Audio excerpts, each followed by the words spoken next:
So the horror comedy Y2K starring Rachel Zegler has come out, and it only had a $2 million debut.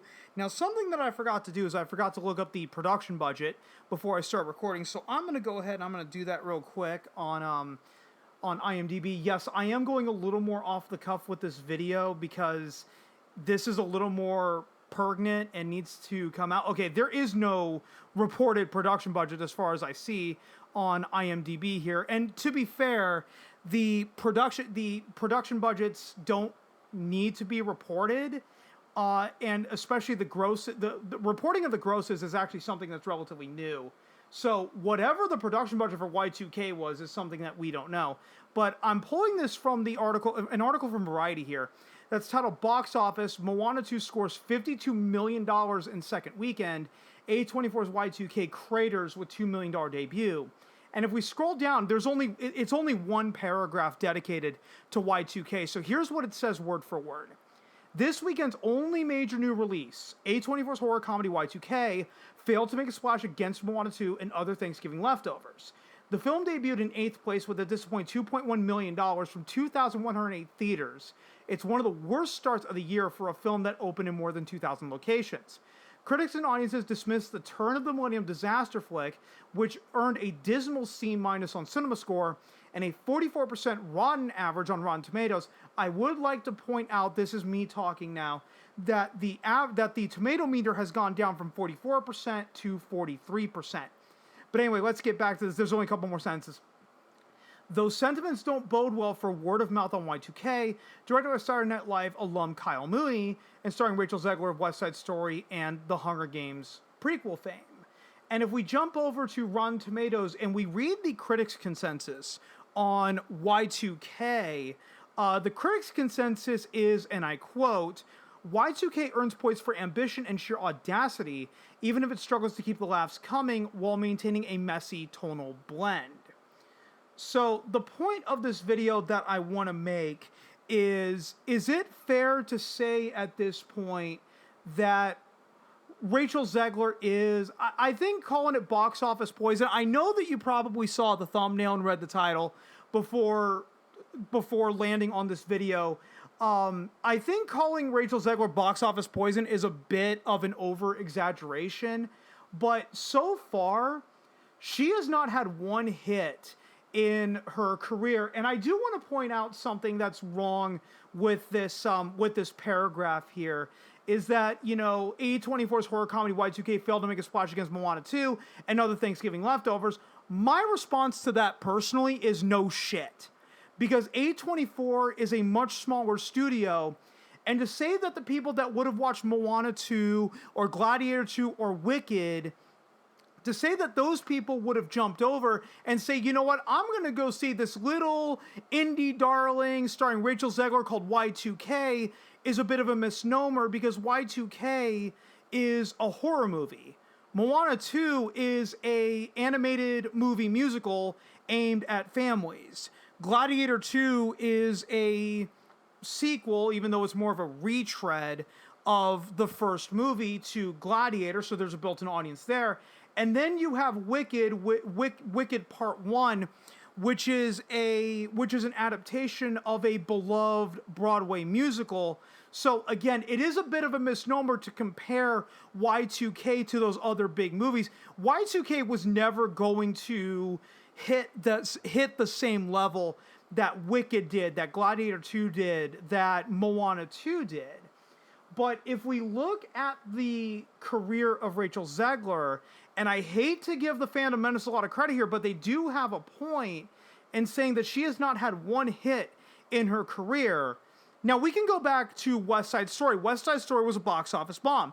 Now, the defense for West Side Story being a box office bomb was, well, that released during the time of COVID and not as many theaters were open and theaters still weren't at full capacity when that released. Okay, fine. And that is a valid defense. Then you get to Shazam! Fury of the Gods, Shazam 2, in 2023. And Shazam! Fury of the Gods was yet another box office bomb. The common defense for the Shazam Fury of the Gods bombing at the box office was, well, that's because James Gunn came out and announced a reboot of the DCEU when 4 films were still coming down the pipeline for the DCEU, and Shazam Fury of the Gods happened to be one of those 4 leftovers that was still on track to come out of the DCEU, and that's why Shazam Fury of the Gods bombed. It had nothing to do with Rachel Zegler. You would have a point there. Let's go to the Hunger Games, the Battle of Songbirds and Snakes. While Hunger Games Battle of Songbirds and Snakes wasn't an outright bomb, for a franchise movie, especially with something as successful as the Hunger Games was back about a decade ago, reported production budget of $100 million, as estimated reported. The gross worldwide was $348.9 million worldwide. Again, not exactly a bomb. If you take the marketing costs into consideration, that reported production budget, Hunger Games: The Battle of Songbirds and Snakes probably broke even, but Hunger Games: Battle of Songbirds and Snakes did not have the same impact as the first Hunger Games movie did. And again, you can't point to COVID and restricted theater openings, and you can't point to an announced reboot with more movies coming down the pipeline.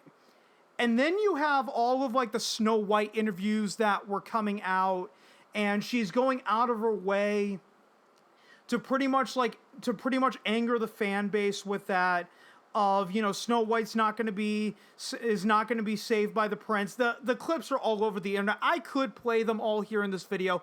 I really don't want to, because those clips are all over the internet. I believe that was at the D23 Expo back in 2022.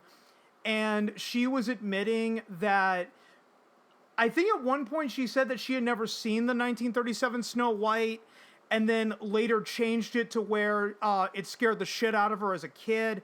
Again, all of these clips are all over the internet at this point. Again, I could bombard this video with all those and extend this by probably about another 7 to 10 minutes. I just don't want to, because it's so known all over the internet at this point.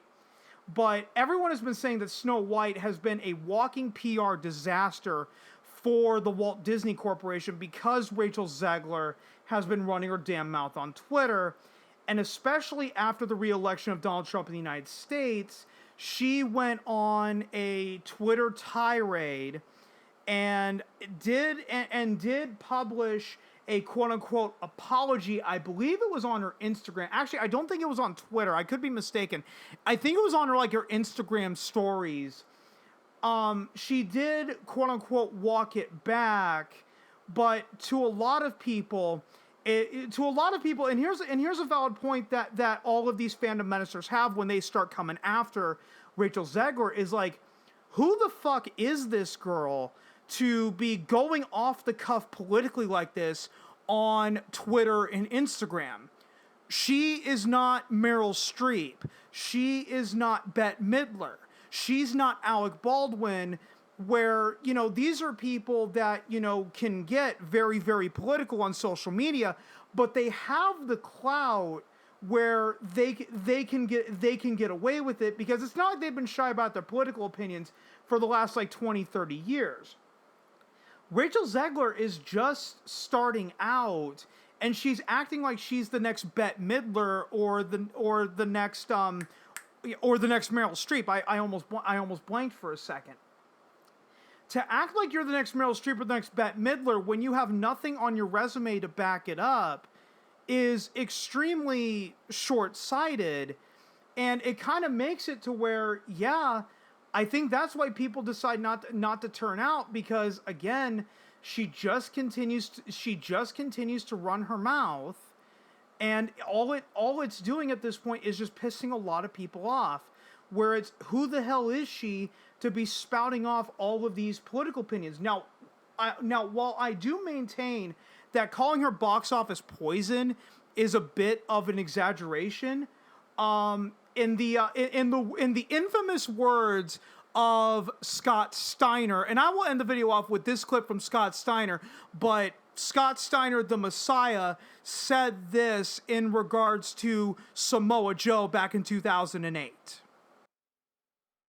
The numbers don't lie, and they spell disaster for you as sacrifice.